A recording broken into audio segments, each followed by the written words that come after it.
मेरे प्रिय दोस्तों, मैं एस्ट्रो प्लस यूट्यूब चैनल से मनीष रंजन जी श्रीमद् भागवत गीता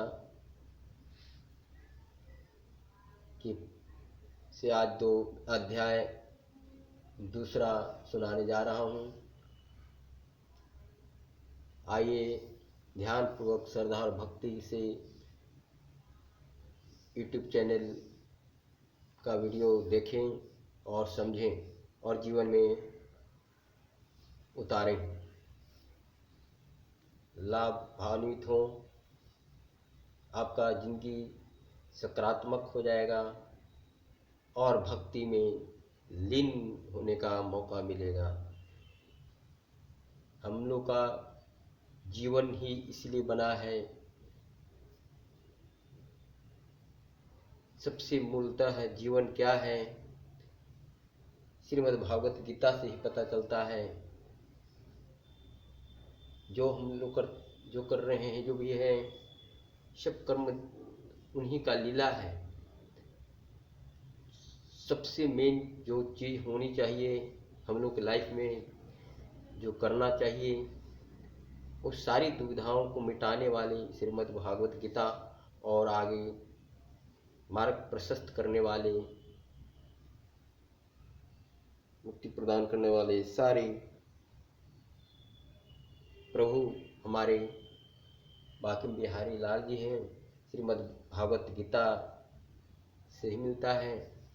तो आइए थोड़ा समय हमने प्रभु का गुणगान कर लूं। श्री राम जय राम जय जय राम, श्री राम जय राम जय जय राम। श्री कृष्ण गोविंद हरे मुरारी, हे नाथ नारायण वासुदेवा। श्री कृष्ण गोविंद हरे मुरारी, हे नाथ नारायण वासुदेवा। हरे राम राम राम हरे हरे, हरे कृष्णा कृष्णा कृष्णा हरे हरे, हरे राम राम राम हरे हरे, हरे कृष्णा कृष्णा कृष्णा हरे हरे। अब चलते हैं दोस्तों श्रीमद् भागवत गीता के अध्याय 2 चलते हैं और श्रद्धा भक्ति से हमारे श्रोतागण भी वीडियो के माध्यम से ध्यान से समझेंगे, बुझेंगे और जीवन में अमल करके अपनाएंगे। संजय जी कहते हैं, संजय उवाच तम तथा कृप्या विष्टं श्रुपूर्णाकुलेक्षणं, विसिद्धदन्तमिदं वाक्यमुवाच मधुसूदन। संजय ने कहा, करुणा से व्याप्त शोक युक्त अश्रुपूरित नेत्रों वाले अर्जुन को देखकर मधुसूदन कृष्ण ने ये शब्द कहे। कहने का तात्पर्य है, भौतिक पदार्थों के प्रति करुणा, शोक तथा अश्रु ये सब असली आत्मा को न जानने के लक्षण हैं। शाश्वत आत्मा के प्रति करुणा ही आत्म साक्षात्कार है। इस श्लोक में मधुसूदन शब्द महत्वपूर्ण है। कृष्ण ने मधु नामक असुर का वध किया था और जब अर्जुन चाह रहा है कि कृष्ण उस अज्ञान रूपी असुर का वध करें जिससे उसे कर्तव्य से विमुख कर रखा है, यह कोई नहीं जानता कि करुणा का प्रयोग कहाँ होना चाहिए। डूबते हुए मनुष्य के वस्त्रों के लिए करुणा मूर्खता होगी। अज्ञान सागर में गिरे हुए मनुष्य को केवल उसके बाहरी पहनावे अर्थात स्थूल शरीर की रक्षा करके नहीं बचाया जा सकता।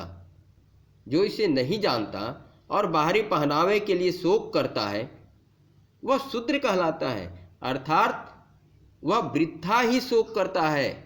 अर्जुन तो क्षत्रिय था, अतः उसे ऐसे आचरण की आशा नहीं थी किंतु भगवान कृष्ण अज्ञानी पुरुष के शोक को विनष्ट कर सकते हैं और इसी उद्देश्य से उन्होंने भागवत गीता का उपदेश दिया।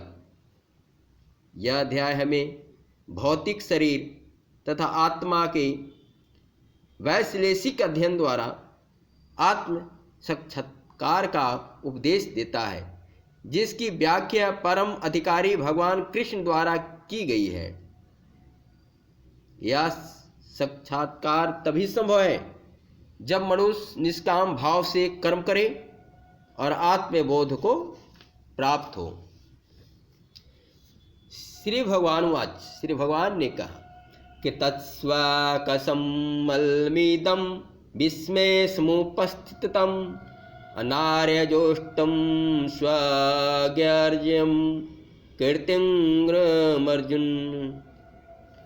श्री भगवान ने कहा, हे अर्जुन, तुम्हारे मन में यह कलमश आया कैसे? यह उस मनुष्य के लिए तनिक भी अनुकूल नहीं है जो जीवन के मूल्य को जानता हो। इससे उच्च लोक को नहीं अपितु अपयश की प्राप्ति होती है। कहने का मतलब है कि श्री कृष्ण तथा भगवान अभिन्न हैं, इसीलिए श्री कृष्ण को संपूर्ण गीता में भगवान ही कहा गया है। भगवान परम सत्य की पराकाष्ठा हैं। परम सत्य का बोध ज्ञान की 3 अवस्थाओं में होता है। ब्रह्मा या निर्विशेष सर्वव्यापी चेतना परमात्मा या भगवान का अंतर्यामी रूप जो समस्त जीवों के हृदय में है, तथा भगवान या श्री भगवान कृष्ण। श्रीमद् भागवत में परम सत्य की यह प्रेरणा इस प्रकार बताई गई है। वदन्ति तत्त्वविदस्तत्त्वं यज्ञानमदर्यम् ब्राह्मणोक्ति प्रमोतमिति भगवानिति शब्दते।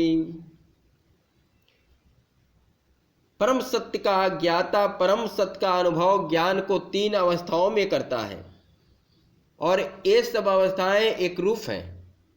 ये ब्रह्म परमात्मा तथा भगवान के रूप में व्यक्त की जाती है। इन 3 दिव्य पक्षों को सूर्य के दृष्टांत द्वारा समझाया जा सकता है, क्योंकि उसके भी 3 छिन्न भिन्न पक्ष होते हैं। यथा धूप प्रकाश, सूर्य की सतह तथा सूर्यलोक स्वयं। जो सूर्य के प्रकाश का अध्ययन करता है वह नौसिखिया है। जो सूर्य की सतह को समझता है वह कुछ आगे बढ़ा हुआ होता है, और जो सूर्यलोक में प्रवेश कर सकता है वह उच्चतम ज्ञानी है। जो नौसिखिया सूर्य प्रकाश, उसकी विश्व व्याप्ति तथा उसकी निर्विशेष प्रकृति के अखंड तेज के ज्ञान हो ही तेज तुष्ट हो जाता है, वह उस व्यक्ति के समान है जो परम सत्य के ब्रह्म रूप को ही समझ सकता है। जो व्यक्ति कुछ अधिक जानकार है वह सूर्य गोले के विषय में जान सकता है, जिसकी तुलना परम सत्य के परमात्मा स्वरूप से की जाती है। जो व्यक्ति सूर्यलोक के निरंतर में प्रवेश कर सकता है उसकी तुलना उससे की जाती है जो परम सत्य के साक्षात रूप की अनुभूति प्राप्त करता है। अतः इन भक्तों के परम सत्य के भगवान स्वरूप का साक्षात्कार किया है। वे सर्वोच्च आध्यात्मवादी हैं। यद्यपि परम सत्य के अध्ययन में रत सारे विद्यार्थी एक ही विषय के अध्ययन में लगे हुए हैं। सूर्य का प्रकाश, सूर्य का गोला तथा सूर्य लोक की भीतरी बातें, इन तीनों के एक दूसरे से विलग नहीं किया जा सकता। फिर भी तीनों अवस्थाओं के अध्येता एक ही श्रेणी के नहीं होते। संस्कृत शब्द भगवान की व्याख्या व्यास देव के पिता पराशर मुनि ने की है। समस्त धन, शक्ति, यश, सौंदर्य, ज्ञान तथा त्याग से युक्त परम पुरुष भगवान कहलाता है। ऐसे अनेक व्यक्ति हैं जो अत्यंत धनी हैं, अत्यंत शक्तिमान हैं, अत्यंत सुंदर हैं, अत्यंत विख्यात, विद्वान तथा विरक्त भी हैं, किंतु कोई अधिकार यह नहीं कह सकता है कि उसके पास सारा धन, शक्ति आदि हैं। एकमात्र कृष्ण ही ऐसा दावा कर सकते हैं, क्योंकि वे भगवान हैं। ब्रह्मा, शिव या नारायण सहित कोई भी जीव कृष्ण के समान पूर्ण ऐश्वर्यवान नहीं है। अतः ब्रह्म संहिता में स्वयं ब्रह्मा जी का निर्णय है कि श्री कृष्ण स्वयं भगवान है, न तो कोई उनके तुल्य है न उनसे बढ़कर है। वे आदि स्वामी या भगवान हैं, गोविंद रूप में जाने जाते हैं और समस्त कारणों के परम कारण हैं। ईश्वरः परमः कृष्णः सच्चिदानंद विग्रह अनादिरादि गोविंद सर्वे कारण कारणम। ऐसे अनेक पुरुष हैं जो भगवान के गुणों से युक्त हैं, किंतु कृष्ण परम है क्योंकि उससे बढ़कर कोई नहीं है। वे परम पुरुष हैं और उनका शरीर सच्चिदानंदमय है। वे आदि भगवान गोविंद हैं और समस्त कारणों के कारण हैं। ब्रह्मसीता 5.1। भागवत में भी भगवान के नाना अवतारों की सूची है, किंतु कृष्ण को आदि भगवान बताया गया है, जिनसे अनेकानेक अवतार तथा ईश्वर विस्तार करते हैं। एते चांस कला पुष्णा कृष्णस्तु भगवान स्वयं इंद्रारिव्याकुलम लोकम मृडयंती युगे युगे। यहाँ पर वर्णित सारे अवतारों की सूचियाँ या तो भगवान की असंकलाओं तथा पूर्ण कलाओं की है, किंतु कृष्ण तो स्वयं भगवान है। अतः कृष्ण आदि भगवान परम सत्य परमात्मा निर्विशेष ब्रह्म दोनों के उद्गम हैं। भगवान की उपस्थिति में अर्जुन द्वारा स्वजनों के लिए शोक करना सर्वथा अशोभनीय है। अतः कृष्ण ने कुतः शब्द से अपना आश्चर्य व्यक्त किया है। आर्य जैसे सभी जाति के किसी व्यक्ति से ऐसी मलिनता की उम्मीद नहीं की जाती। आर्य शब्द उन व्यक्तियों पर लागू होता है जो जीवन के मूल्य को जानते हैं और जिनको सभ्यता आत्म साक्षात्कार पर निर्भर करती है। देहात में बुद्धि से प्रेरित मनुष्यों को यह ज्ञान नहीं रहता कि जीवन का उद्देश्य परम सत्य विष्णु या भगवान का साक्षात्कार है, साक्षात्कार है। वे तो भौतिक जगत के ब्रह्म स्वरूप से मोहित हो जाते हैं। अतः वे यह नहीं समझ पाते कि मुक्ति क्या है। जिन पुरुषों को भौतिक बंधन से मुक्ति का कोई ज्ञान नहीं होता, वे अनार्थ कहलाते हैं। यद्यपि अर्जुन क्षत्रिय था, किंतु युद्ध से विचलित होकर वह अपने कर्तव्य से गुमराह हो रहा था। उसकी यह कायरता अनार्यों के लिए ही शोभा देने वाली हो सकती है। कर्तव्य पथ से इस प्रकार का विचलन न तो आध्यात्मिक जीवन में प्रगति करने में सहायक बनता है, न ही इससे इस संसार में ख्याति प्राप्त की जा सकती है। भगवान कृष्ण ने अर्जुन द्वारा अपने स्वजनों पर इस प्रकार की वरुणा का अनुमोदन नहीं किया। क्रयक्लयं मामस्मगम गमः पार्थेन तत्तव्योपबदते क्षुद्रं हृदयेर्दरौल्बल्यं त्वत्त्वोत्तिष्ठत् परत्रम्भ। मेरे प्रिय दोस्तों, मेरे प्रभु क्षमा करें। प्रथम बार श्रीमद् भागवत गीता का उनकी कृपा से पढ़ने का मौका मिला है, दर्शन करने का मौका मिला है। से शब्द में त्रुटि हो रही है, उसके लिए क्षमा करेंगे। हे प्रभु, आपसे आग्रह है, इस बालक को क्षमा करें। केवलम नपुंसकता कहलाता है। मां समय मत गमः प्राप्त हो। कहता हे पृथा पुत्र, इस तीन नपुंसकता को प्राप्त मत हो, यह तुम्हें शोभा नहीं देती। हे शत्रुओं के दमन करता, हृदय की क्षुद्र दुर्बलता को त्याग कर शुद्ध के लिए खड़े हो जाओ।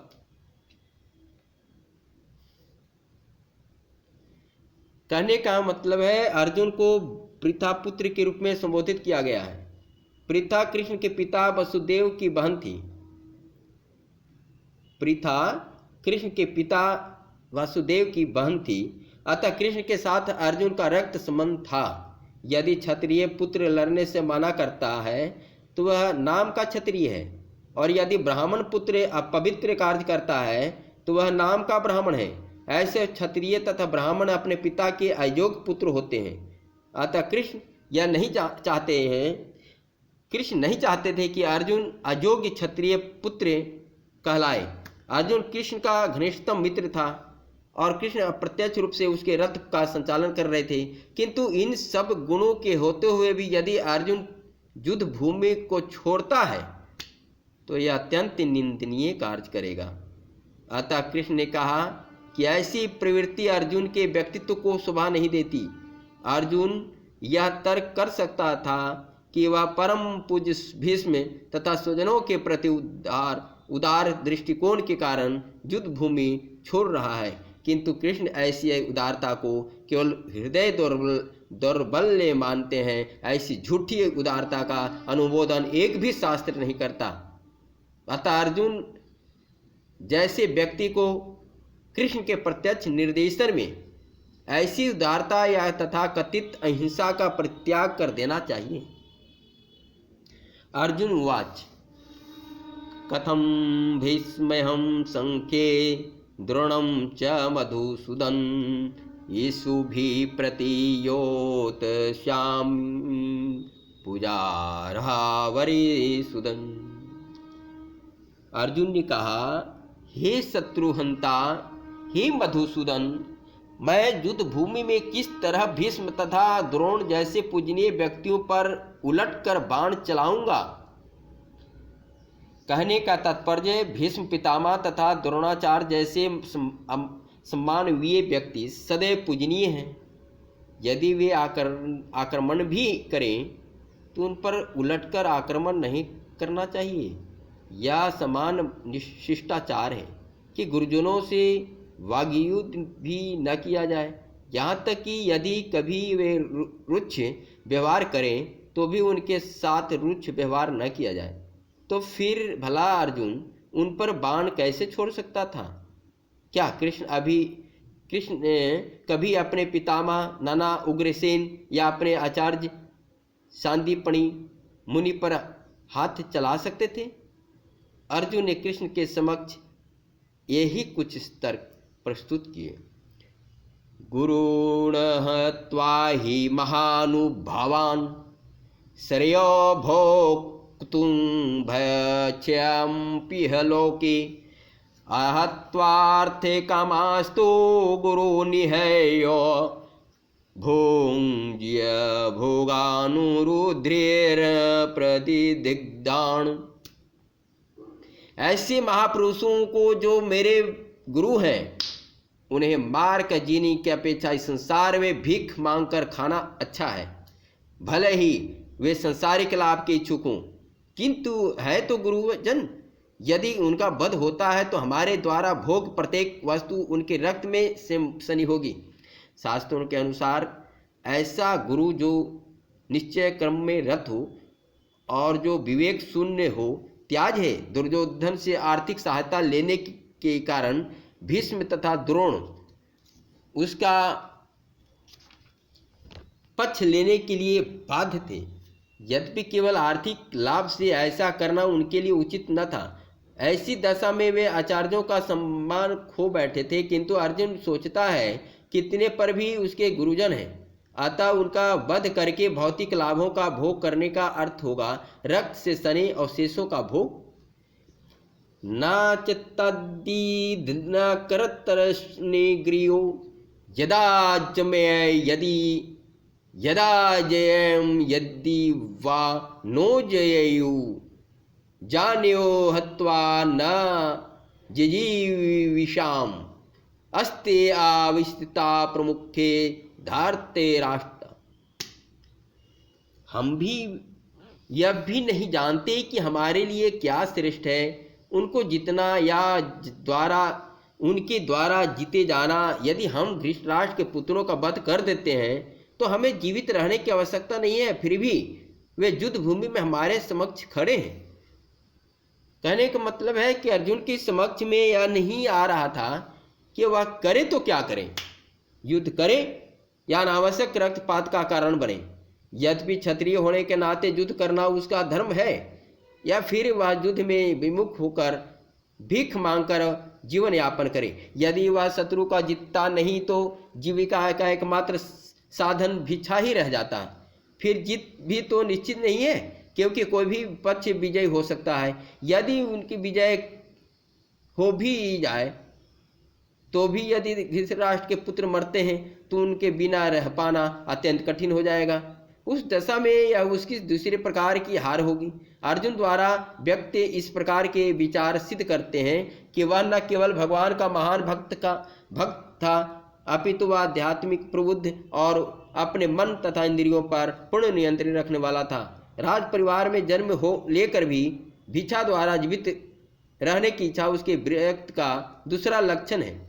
ये सारे गुण अपने आध्यात्मिक गुरु श्री कृष्ण के उपदेशों में उसकी श्रद्धा, ये सब मिलकर सूचित करते हैं कि वह सचमुच पुण्यात्मा था। इस तरह यह निष्कर्ष निकला कि अर्जुन मुक्ति के सर्वथा युक्त था। जब तक इंद्रियों संयमित न हो ज्ञान के पद तक उठ पाना कठिन है, और बिना ज्ञान तथा भक्ति के मुक्ति नहीं होती। अर्जुन अपने भौतिक गुणों के अतिरिक्त इन समस्त देव गुणों में भी दक्ष था। कर्प्यणे दोषोपहत स्वभाव पृच्छामि त्वां धर्म समुढ़े चेता चुच्छया शास्त्री निश्चितं ब्रूहि तन्मे शिष्यस्ते अहं साधिं मा त्वं प्रपन्नम्। अब मैं अपनी कृपण दुर्बलता के कारण अपना कर्तव्य भूल गया हूँ और सारा धैर्य खो चुका हूँ। ऐसी अवस्था में मैं आपसे पूछ रहा हूँ कि जो मेरे लिए श्रेयस्कर हो उसे निश्चय रूप से बताएं। अब मैं आपका शिष्य हूँ और आपका शरणागत हूँ, कृपया मुझे उपदेश दें।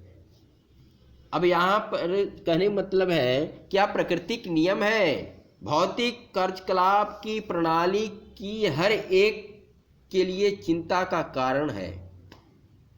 पग पग पर उलझन मिलती है, अतः प्रामाणिक गुरुओं के पास जाना आवश्यक है, जो जीवन के उद्देश्य को पूरा करने के लिए समुचित पथ निर्देशन दे सके।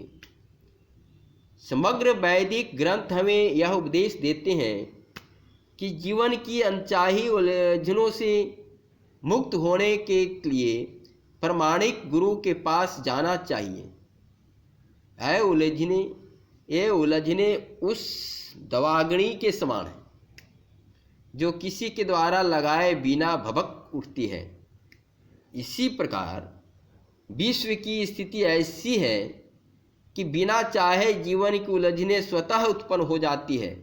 कोई नहीं चाहता कि आगे आग लगे, किंतु फिर भी वह लगती है और हम अत्यधिक व्याकुल हो उठते हैं। अतः वैदिक वाङ्मय उपदेश देता है कि जीवन की उलझनों को समझने तथा उनका समाधान करने के लिए हमें परंपरागत गुरु के पास जाना चाहिए। जिस व्यक्ति का प्रामाणिक गुरु होता है वह सब कुछ जानता है, अतः मनुष्य को भौतिक उलझनों में न रहकर गुरु के पास जाना चाहिए। यही इस श्लोक का तात्पर्य है।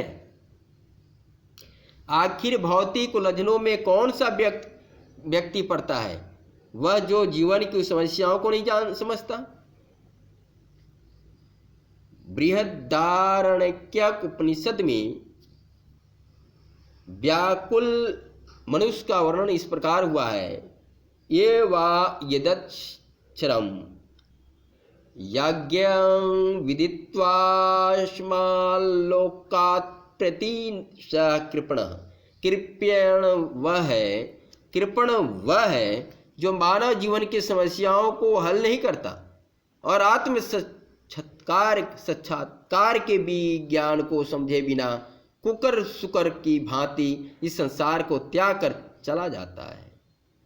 जीव के लिए मनुष्य जीवन अत्यंत मूल्यवान निधि है, जिसका उपयोग वह अपने जीवन की समस्याओं को हल करने में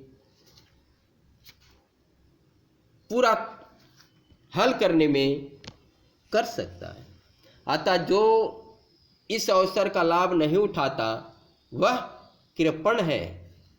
ब्राह्मण इसके विपरीत होता है, जो इस शरीर का उपयोग जीवन की समस्त समस्याओं को हल करने में करता है।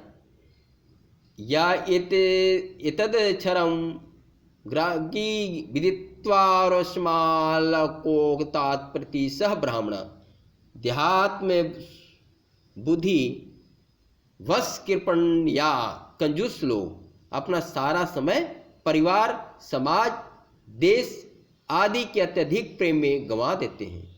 मनुष्य प्रायः चर्म रोग के आधार पर अपने पारिवारिक जीवन अर्थात पत्नी, बच्चों तथा परिजनों में आसक्त रहता है।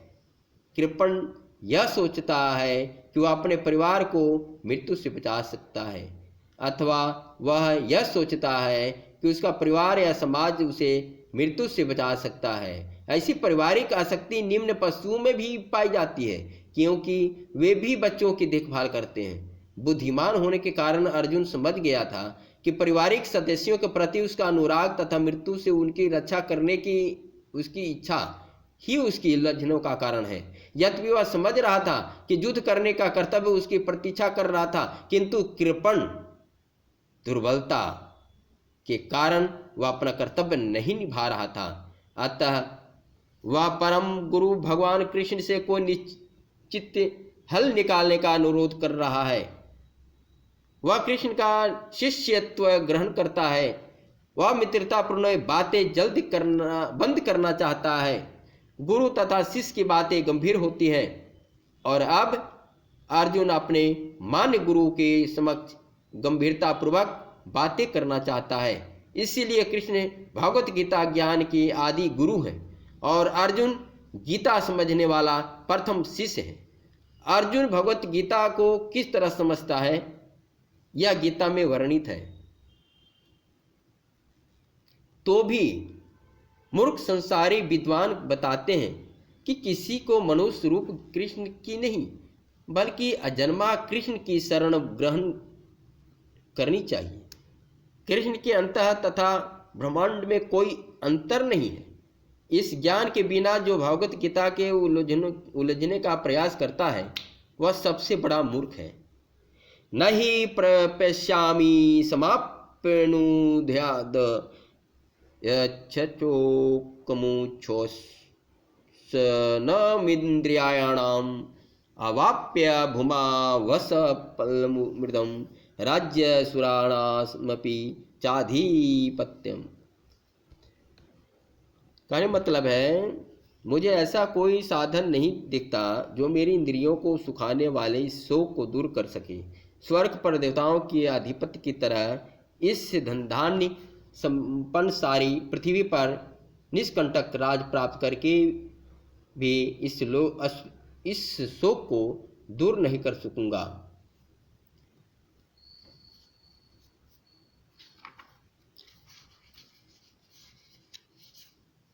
मेरे प्रिय दोस्तों, आज के लिए बस इतना ही। फिर नेक्स्ट कल फिर दूसरे अध्याय का पाठ करूँगा। आप लोग से निवेदन है हमारे यूट्यूब चैनल से जुड़े रहें और लाभान्वित हुए रहें, और अपने कृपालु अपने इष्ट देवी देवताओं से जुड़े रहें। हमारे कृष्ण मुरारी गोविंद श्रीमद् भागवत गीता का नियम का पालन करें और उनका भजन कीर्तन करते रहें। आइए थोड़ा उनका कृष्ण भगवान का ध्यान लगाएं और भजन कर लें। हरे राम हरे राम, हरे राम राम राम हरे हरे, हरे कृष्णा कृष्णा कृष्णा हरे हरे, हरे राम राम राम हरे